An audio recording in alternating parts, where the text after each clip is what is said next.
Hey everybody, Shoebox Legends here. Thanks for joining me for another episode today.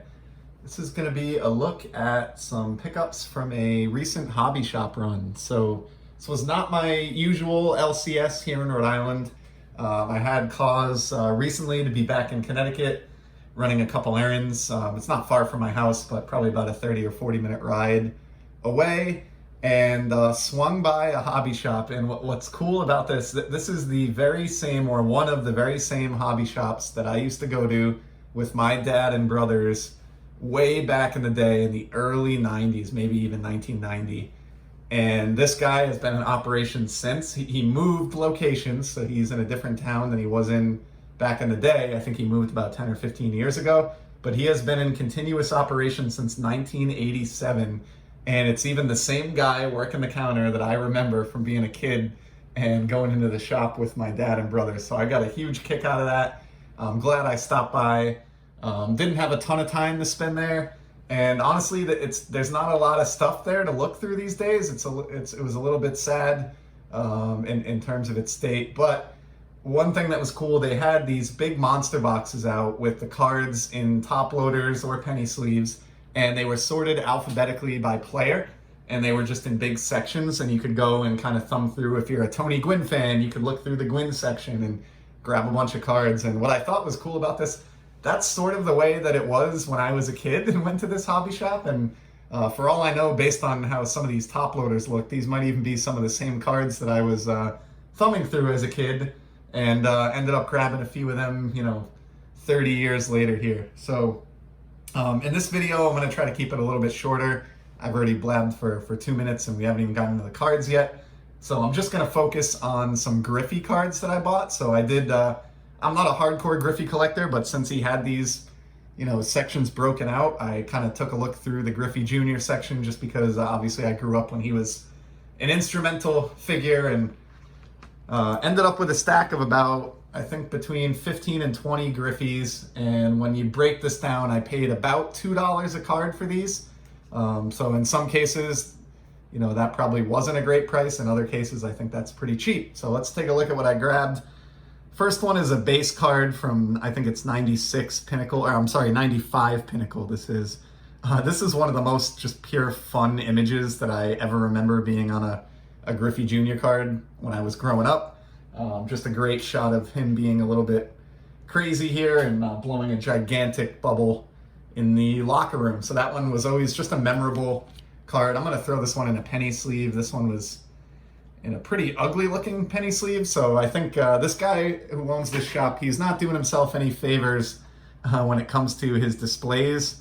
Not a whole lot of care being shown to the cards that were in this monster box. A lot of these top loaders are just really dingy and yellowed, but if you did a little bit of work and looked around like I tried to, I hope and I think most of the cards inside are in pretty decent shape, and I think hopefully I rescued some beauties here. So here's the next one. This is a Stadium Club Never Compromise insert. Don't really know much about this one, but I'm just a big Stadium Club fan year in and year out. And I thought this was a fun insert that I didn't remember having seen before. This is an example. So things were so disorganized over there that a lot of the cards in the top loaders weren't even penny sleeved inside the top loaders. This drives me nuts. Maybe when I was 7, I would have done something like this, but this is a surefire way to damage your cards and cause a dinged corner or some edge issues. So I am definitely going to be rescuing these from their beat up top loaders and getting them into some penny sleeves ASAP. So this one's kind of weird. It's got that never compromise. You can see it in the light text, just repeated behind Griffey, and a couple shots of that same photograph there. So I'm just going to sleeve these up as I show them off, because I just can't bear to keep these Griffeys in these particular cases any longer. Here's a shiny one. Again, no sleeve in the top loader. This is a Diamond Pearls card, and I can actually see, unfortunately, this one's got some damage. It looks like it's kind of peeled. There you go, you can see it. The surface of the card is kind of peeled off a little bit, right over Griffey's bicep there. So that's a shame. You can actually maybe hear it crackling not so well on video, but that'll probably drive me nuts, but maybe I'll sleeve it up and throw it into a Z-Folio just as a placeholder anyway. Grabbed it just because I like the shine and the design, but obviously wasn't aware of the damage there. Can't win them all. Here's a nice Topps Gold from '93. These were huge cards back in the day. This one was penny sleeved, thankfully, and seemed to be in pretty good shape. I'm surprised I didn't have a copy of this, but I don't think I did. And so just put that one to bed for just a buck or two. I have a feeling this would cost me more than $2 if I were to grab this one on ComC. Haven't verified that, but that felt like a great deal. I'll put that one out.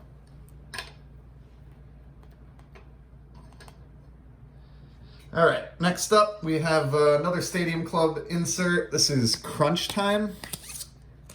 This I think appears to be from late 90s set here, 95 actually. And it's got kind of a foil element to it. The Crunch Time logo here is in gold foil. It's a little bit busy. This card kind of screams 90s, but I do like the foil elements on cards like this, so that's a cool one. And I actually grabbed 2 copies of that one just because they had 2 that seemed to be in halfway decent shape, and I feel like, or I figured if one surprised me with a nasty condition issue, at least I'd have another one that I could revert to, so I did grab 2 copies of that guy. Here's one that was in an odd case. This is a Long Ball Leaders insert from Donruss, and apparently pays tribute to a home run that Griffey launched 471 feet. I just like this one because it's a nice clean design and it does have some foil element to it. This kind of crud here is on the case. As far as I can tell, I think the card itself, I'm not even sure how you open this case type, but I think the card itself inside was in decent shape, so I'll have to give that a look once I'm able to free it from its plastic prison. Here's another base card that I just always thought was cool back in the day. Griffey sitting on a bunch of TV sets. Really strange, but it's from an Upper Deck photo shoot. And of course, this was the year where the base cards in Upper Deck all had a caption kind of explaining the date of the photograph. So I thought that one was neat. It's one I've always admired when I've seen it in other people's videos or lists and never had a copy for myself. So I went ahead and grabbed that. Here's a Circa card from '97. This is a Boss insert. It says Super Boss down here, but according to the trading card database, I think the insert name is just Boss.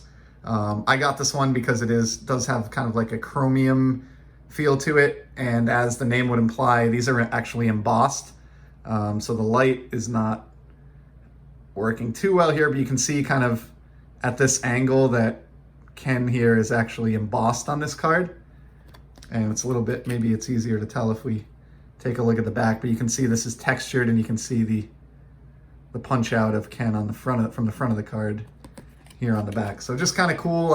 I was a fan of the '95 Topps embossed set that did something similar, and I thought that was a neat looking insert to grab for that reason. Since I grabbed the '93 Topps Gold, also made a point to snag the '92 Topps Gold winner. Always loved the photograph on this card, and just never managed in all these years that I've been collecting to track down some of Griffey's early golds, and so it felt kind of good to do that here. And I think this one has a nice enough photo that we'll put it out here on display as well. All right, next up we have one that's very appropriate for this time of summer because it features some fireworks in the background. This is a Leaf Power Brokers insert. Don't think it's a particularly valuable card, but I just really like the design, and like I said, it was kind of the perfect card to grab during the summer season here. Very 4th of July type feel to it, and you can't go wrong with a nice Griffey insert for just a buck or two. Speaking of which, here's one, and this is just an example of kind of the display really being poor, but I mean, this is like a wrinkled, oversized penny sleeve jammed into this top loader, which is not doing this card any justice, but if we free it, it's actually kind of a cool card. This is an Artistic Talents insert from Ultra, and it has sort of a canvas texture to it, like the Upper Deck canvas hockey cards that I enjoy so much. and then the artistic talents is in a sort of a foil. So I just thought this one was neat. I had never seen these before. Looks like an 18 card insert set out of 1998 Fleer. Pretty cool. So they had, I almost nearly grabbed, I think, a Ripken from this set, but I'm pretty sure I ended up putting that one back just to keep my costs down. But I'm glad I grabbed this Griffey.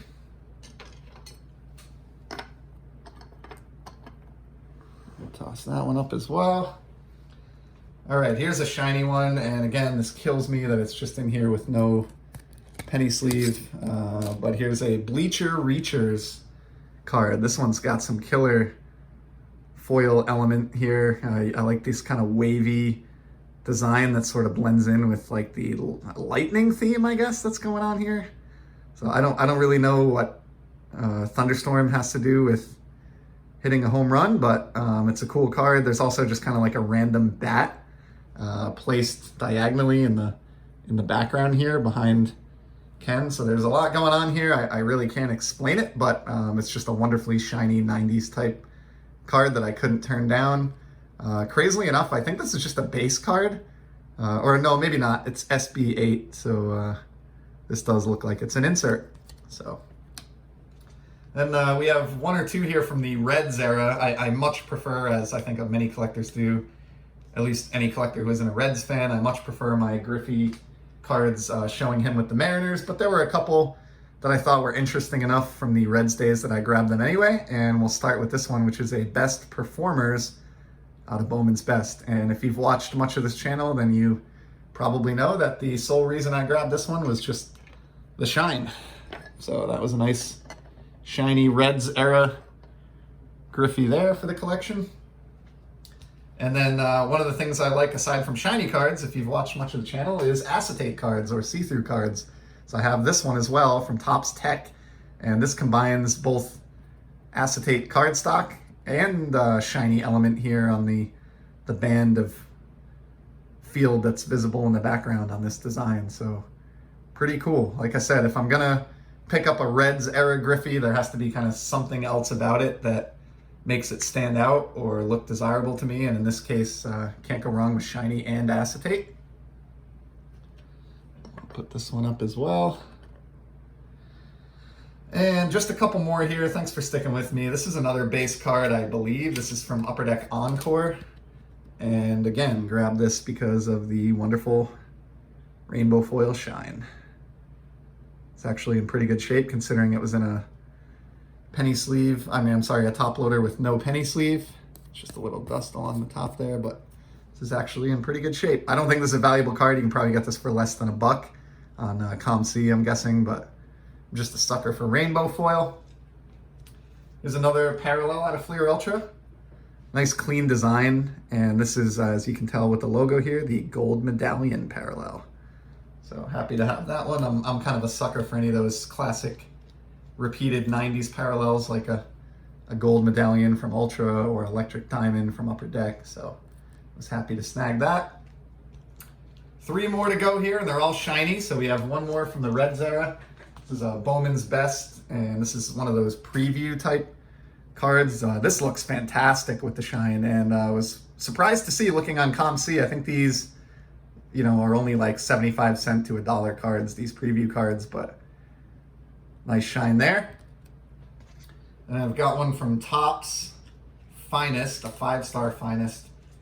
This one I was pretty excited about, although I did notice that there is kind of a print flaw with it, which I think is why it was available cheaply. Beautiful refractor here. Look at the etching on Griffey's jersey and helmet. This card just pops. It's incredibly bright. What I'm referring to, there is a line here that you can see that goes right through like his waist, where the coloring it's sort of a print defect, I think, with the refractor. So it's not super noticeable, and it certainly doesn't take too much away from the overall amazing shiny beauty of this card. And it's probably one of the reasons that it was available and in the discount bin. So I'm happy to have this. If nothing else, will be a placeholder, and maybe someday I'll get a version without the print line, but for now, that's fine with me. And then the very last card is one that stuck out to me, and I didn't really know anything about it, and I just kind of went tossed it into my stack based on gut instinct and found out it's actually a decent card, and it's this one here. This is a Royal Court insert from Stadium Club, and this just has like a very regal type design to it, in addition to just amazing foil elements and refractor elements going on here. This is like a super 90s looking card. I think if I was going to grab one Griffey and put all the rest back out of my stack, it would have been this card. I had never seen these before, but I was almost entranced by just the awesome shininess of this card. And looks like I did pretty well with this one. I don't know what an actual real world sold, comp price would be, but I do know that if you're looking on ComC and you're hoping to acquire one of these, you're not going to get it for any cheaper than at least of Griffey anyway, maybe 15 to 20 bucks. So given that I paid probably about $40, maybe 45 for all of the Griffeys that we saw here in this video, I think I did pretty well. And this is definitely the standout of the selection that I did bring home. So that's it. I can't believe this turned into a 16-minute video. I'm trying to work on not being so long-winded here when I do these breakdowns, but if you did stick with me till the end, I really appreciate you stopping by, and I'll certainly be back soon with more great sports card content. Until then, take care, everybody.